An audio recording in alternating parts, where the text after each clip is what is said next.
रामकृष्ण हरी. माझा विठ्ठल माझी वारी या एबीपी माझाच्या वारी विशेष कार्यक्रमात तुम्हा सर्वांना माझा स्वरदा वाघुलेचा नमस्कार. आनंदाचे डोही आनंद तरंग, आनंदाची अंग आनंदाचे, ही अनुभूती पंढरीकडे निघालेल्या प्रत्येक वारकरी घेतो. या वारीचा संपूर्ण प्रवास, त्यातले महत्त्वाचे टप्पे माझा विठ्ठल माझी वारी या कार्यक्रमाच्या माध्यमातून आपण अनुभवतोय.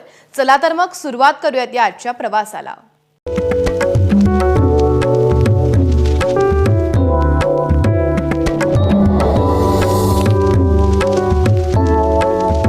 माऊलींच्या अश्वांनी घेतलेली दौड, दिंडीतील वारकऱ्यांनी धरलेला ताल, टाळ मृदुंगाच्या गजरामध्ये रंगलेल्या फुगड्या आणि हरिनामाचा गजर करत विठ्ठलाला आळवीत भारावलेल्या वातावरणामध्ये पार पडणारा रिंगण सोहळा म्हणजे खरं तर स्वर्गीय अनुभव आहे.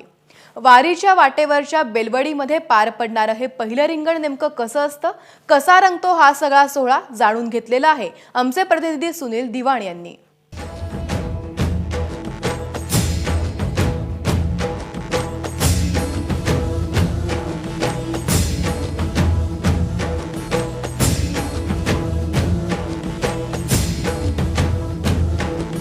लाखोंचा समाज घेऊन निघालेला जगद्गुरूंचा पालखी सोहळा सणसर मुक्कामावरनं सकाळी निघतो आणि तो थांबतो बेलवाडीला. बेलवाडी हे गाव पालखी सोहळ्यात अत्यंत प्रसिद्ध याच्यासाठी आहे की जगद्गुरूंच्या पालखी सोहळ्याचं पहिलं गोल रिंगण या बेलवाडीमध्ये होतं. बेलवाडी 7-7.5 हजार लोकवस्तीचं एक छोटंसं गाव आहे. 1921 पासनं या रिंगणाची परंपरा सुरू झाली. या मैदानावर इथं पहिलं गोल रिंगण होतं. या रिंगणाच्या सोहळ्यानंतर खेळ खेळले जातात. इथला रिंगण सोहळा झाल्यानंतर जगद्गुरू निमगाव केतकीकडं मुक्कामासाठी निघतात. 72ला ज्यावेळी दुष्काळ होता त्यावेळेला लोकांना खायला अन्न नसताना या सर्व ग्रामस्थांनी आलेल्या वारकऱ्यांचं आपल्या आपल्या परीनं जे हरभरा असेल, जे काही धान्य होतं ते धान्य दिलेलं होतं आणि त्यांची वारी अखंडितपणे चालू ठेवली होती. त्यामुळं जगद्गुरूंच्या पालखी सोहळा आणि बेलवाडीचा हा जिव्हाळा हा असाच कायम राहिलेला आहे. आणि जर यंदा कोरोना नसता तर या वेळेला याच ठिकाणी अतिशय भव्य दिव्य असं रिंगण सोहळा झाला असता, पहिला रिंगण सोहळा झाला असता आणि जो बघायला लाखो भाविक इथं जमा झाले असते. मात्र यंदा कोरोना असल्यामुळं आपण सर्व घरीच राहतो आहोत. घरूनच आपण ही प्रातिनिधिक वारी करतो आहोत आणि प्रातिनिधिक पालखी सोहळा करतो आहोत. त्या पद्धतीनं आता हा बेलवाडीचा रिंगण सोहळ्यानंतर जगद्गुरूची पालखी निमगाव केतकीकडं मुक्कामाला जात असते. बेलवाडीहून कॅमेरामन सचिन जाडेसह सुनील दिवाण, एबीपी माझा.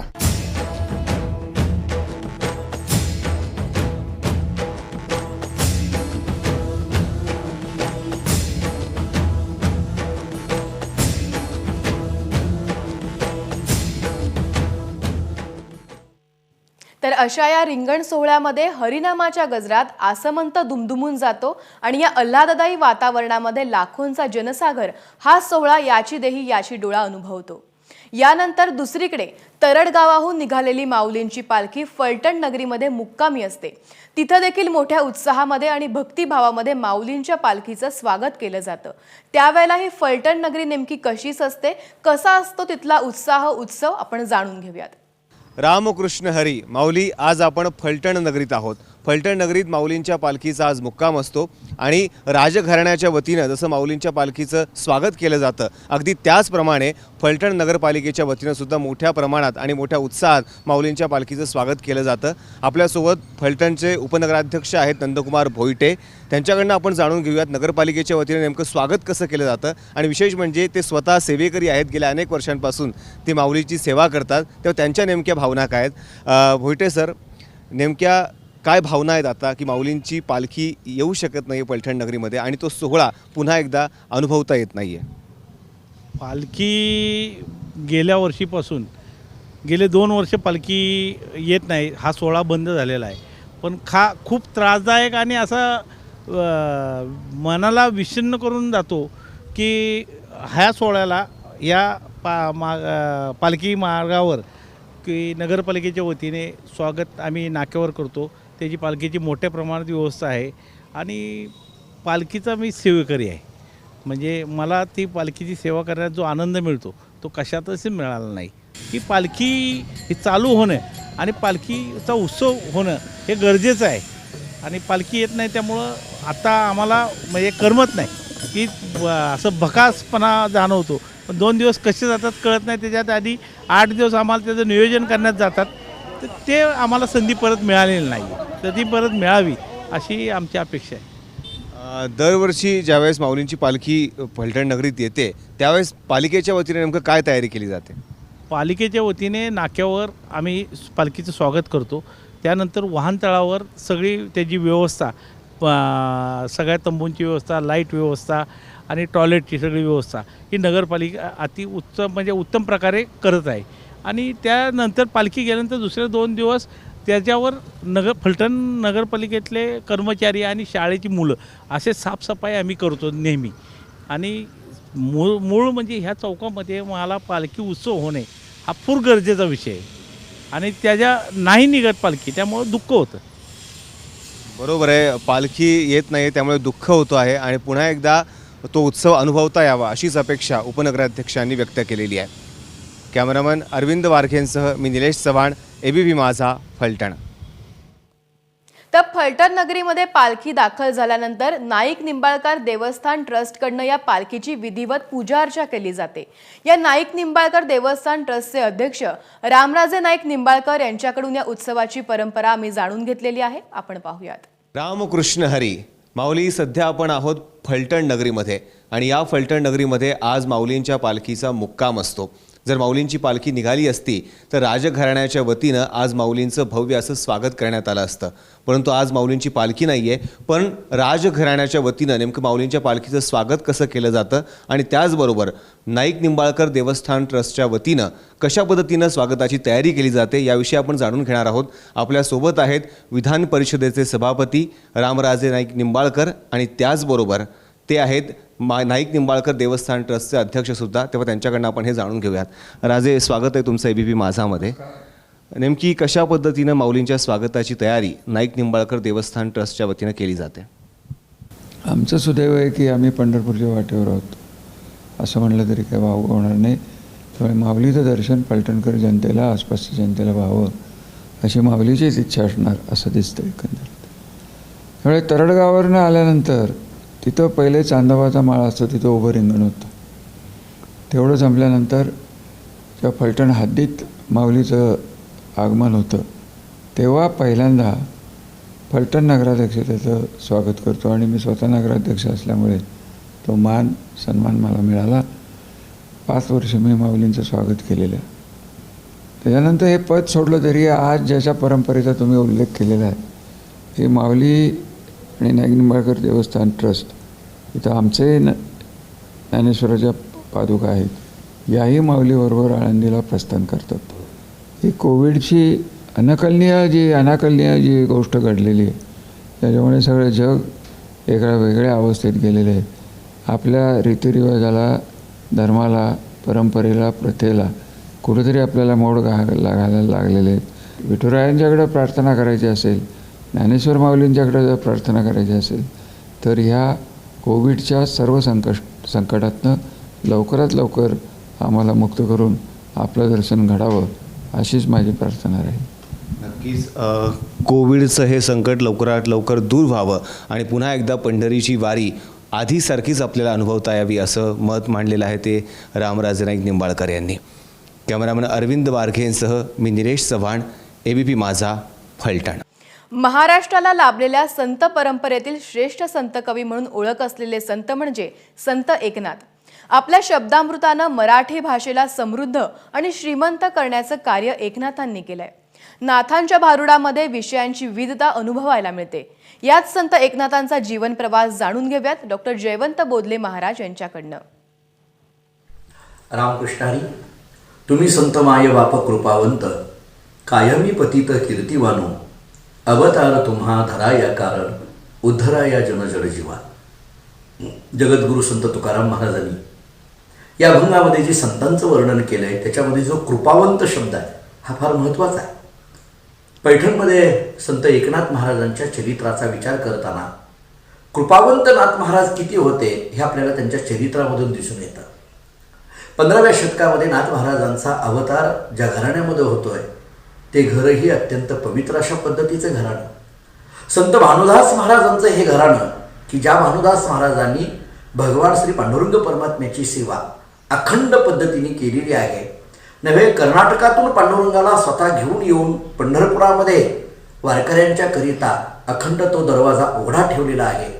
अशा भानुदास महाराजांच्या कुळामध्ये एकनाथ महाराजांचा अवतार आहे.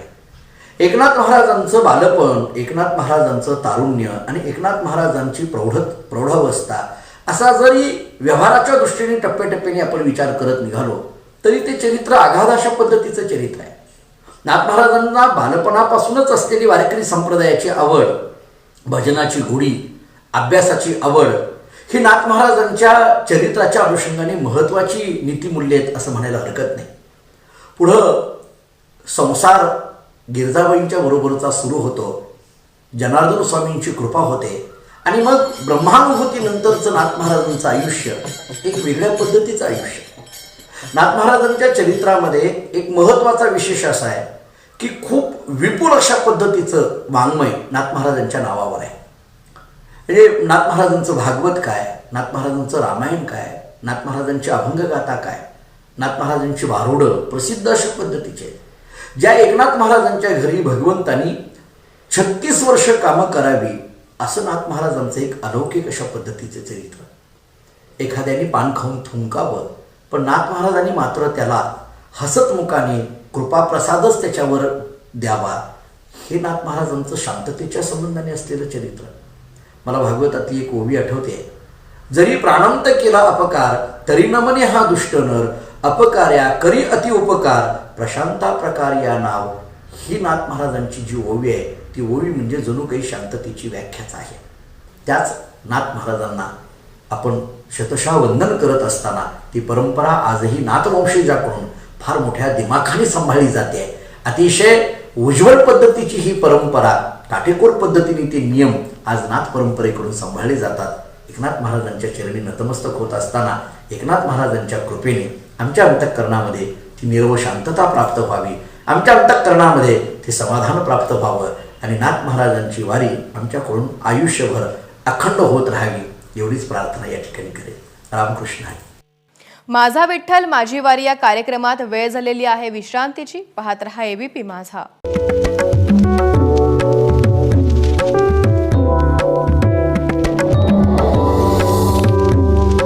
महाराष्ट्राला लाभलेल्या संत परंपरेतील श्रेष्ठ संत कवी म्हणून ओळख असलेले संत म्हणजे संत एकनाथ.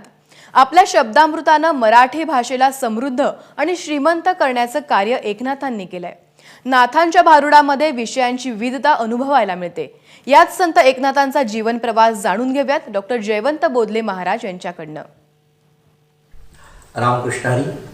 तुम्ही संत माय बाप कृपावंत, कायमी पतित कीर्तिवानो, अवतार तुम्हा धराया कारण, उद्धराया जनजड जीवा. जगद्गुरु संत तुकाराम महाराजांनी या अभंगामध्ये जे संतांचं वर्णन केलं आहे त्याच्यामध्ये जो कृपावंत शब्द आहे हा फार महत्त्वाचा आहे. पैठणमध्ये संत एकनाथ महाराजांच्या चरित्राचा विचार करताना कृपावंत नाथ महाराज किती होते हे आपल्याला त्यांच्या चरित्रामधून दिसून येतं. 15व्या शतकामध्ये नाथ महाराजांचा अवतार ज्या घराण्यामध्ये होतोय ते घरही अत्यंत पवित्र अशा पद्धतीचं घराणं. संत भानुदास महाराजांचं हे घराणं की ज्या भानुदास महाराजांनी भगवान श्री पांडुरंग परमात्म्याची सेवा अखंड पद्धतीने केलेली आहे. नव्हे कर्नाटकातून पांडुरंगाला स्वतः घेऊन येऊन पंढरपुरामध्ये वारकऱ्यांच्या करिता अखंड तो दरवाजा उघडा ठेवलेला आहे. अशा भानुदास महाराजांच्या कुळामध्ये एकनाथ महाराजांचा अवतार आहे. एकनाथ महाराजांचं बालपण, एकनाथ महाराजांचं तारुण्य आणि एकनाथ महाराजांची प्रौढावस्था असा जरी व्यवहाराच्या दृष्टीने टप्प्याटप्प्याने आपण विचार करत निघालो तरी ते चरित्र आघाद अशा पद्धतीचं चरित्र आहे. नाथ महाराजांना बालपणापासूनच असलेली वारकरी संप्रदायाची आवड, भजनाची गोडी, अभ्यासाची आवड ही नाथ महाराजांच्या चरित्राच्या अनुषंगाने महत्त्वाची नीतिमूल्य आहेत असं म्हणायला हरकत नाही.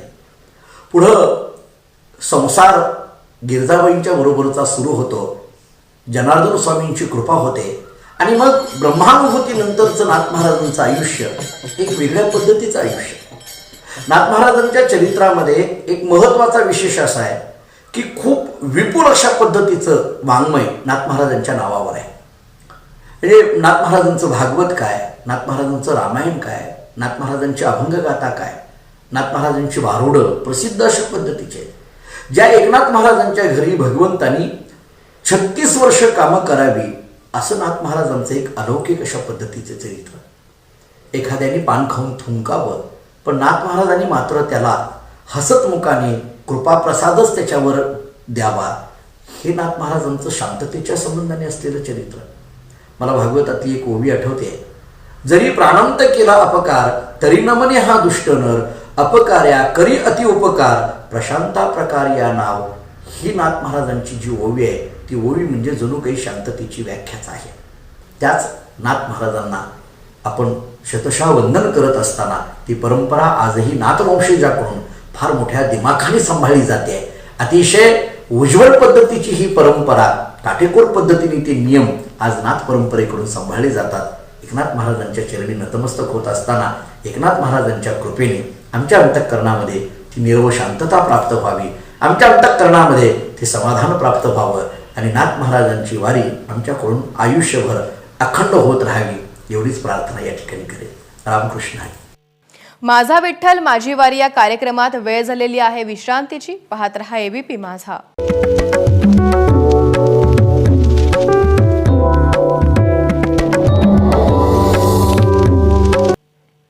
एबीपी माझावर तुम्ही पाहताय माझा विठ्ठल माझी वारी. संत एकनाथांच्या भारुडांमधनं त्यांचा आध्यात्मिक अनुभव अगदी सोप्या भाषेमध्ये मांडला गेल्याची प्रचिती येते. साऱ्या जीवनाचं अवलोकन आणि चिंतन या भारुडांमधून व्यक्त झालंय. भारुडांच्या रचनेमध्ये अध्यात्म, मनोरंजन, दोष दुर्गुणांचं भंजन तसंच गुणगुंजन आहे. त्यांनी रचलेलं भारुड सादर केलं आहे ज्येष्ठ भारुडकार चंदाताई तिवाडी यांनी. अहो जीवा नव्हते कोठेच काही, चंद्र सूर्य तारा नाही, अवघे शून्यच होते पायी कानोबा, तेरे ते रे ते. आणि त्यात एक नाही राव, अहो त्यात एक आणि त्या अहो त्यात एक आणि ढाल गज निर्माण झाली. हो तिथं एक ढाल गज निर्माण झाली. हो तिथं एक ढाल गज निर्माण झाली. हो तिथं एक ढाल गज निर्माण झाली. हो तिथं एक ढाल गज निर्माण झाली. अहो तिने पहा एवढी ख्याती केली, तिने पहा एवढी ख्याती केली. इंद्रादिकास म्हणे भावली, अमरपुरी तिची घरकुली कानोबा, तेरे ते रे ते. आणि त्या तिथं एक नाही राव, अहो त्या तिथं एक नव नवय आणि त्या तिथं एक आणि ढाल गज निर्माण झाली. हो तिथं एक ढाल गज निर्माण झाली. हो तिथं एक ढाल गज निर्माण झाली. हो तिथं एक ढाल गज निर्माण झाली. अहो ती मूळची कर्णकुमारी, तिचा बाप तो ब्रह्मचारी, तो जन्मला तिचे उदरी, ऐसे नवल पाहता परी कानोबा तेरे ते रे ते. पण तिने बापची नवरा केला, अहो तिने बापची नवरा केला. कोण वाईट म्हणे या बोला, अवघे तिच्याच बोला आणि चाला, तरी कैवल्य सुकला भे तुम्हाला. आणि त्या तिथं एक अहो नाही राव, अहो त्या तिथं एक आणि त्या अहो त्या तिथं एक आणि ढाल गज निर्माण झाली. हो तिथे एक ढाल गज निर्माण झाली. हो तिथे एक ढाल गज निर्माण झाली. हो तिथे एक ढाल गज निर्माण झाली. हो तिथे एक ढाल गज निर्माण झाली. अहो पण ती ऐशी कर्णकुमारी, तिचा बाप तो ब्रह्मचारी, तो जन्मला तिचे उदरी, ऐसे नवल पाहता परी कारणे कानोबा तेरे तेरे ते. पण बाबांनो, ती ऐसी व्याली सकल सृष्टी, न पडता भ्रताराची दृष्टी, एका जनार्दनी विचारा गोष्टी, या सद्गुरूच्या मुखी कानोबा तेरे ते रे ते. आणि त्यात तिथं एक नाही राव, अहो त्या तिथं एक आणि नाही नाही नाही नाही, त्या पंढरीमध्ये आज ती विठेवर उभी आहे, ती माझी विठाई ढालगज हो, आणि ती उभी आहे आणि तिथं ती निर्माण करते अनेक युगापासून या सृष्टीची निर्मिती करणारी, ब्रह्मचर्य आचरणामध्ये सुद्धा भोगभोगुनी विश्वरूपी हा पुन्हा ब्रह्मचारी परमेश्वर आज विठेवर उभा आहे. बाबांनो, ती ढालगज आज समाजामध्ये आपण जेव्हा पाहतो तेव्हा ती अनोळखी, आम्हाला कुणाला तिची ओळख नाही असं नाही आहे, आम्हाला सगळ्यांना ती माहीत आहे, परंतु आपण तिच्या जवळ अजून गेलेलो नाही म्हणून तिचा परिचय होत नाही. खरं तर आपल्या प्रत्येकाला उत्कट इच्छा असून देखील आपण वारी करू शकत नाही, पंढरीला जाऊ शकत नाही ना आपल्या पांडुरायाचं दर्शन घेऊ शकत. ज्यांच्या मनात देवभेटीची इच्छा दृढ आहे, भगवंत त्यांची निश्चितपणे वाट पाहतोय. त्यामुळे या कोरोना महामारीचं संकट लवकरात लवकर दूर कर आणि तुझ्या लेकरांसाठी तुझ्या देवालयाची दारं उघडी कर, हीच प्रार्थना. आजच्या या प्रवासात तुमचा इथंच निरोप घेतेय. रामकृष्ण हरी.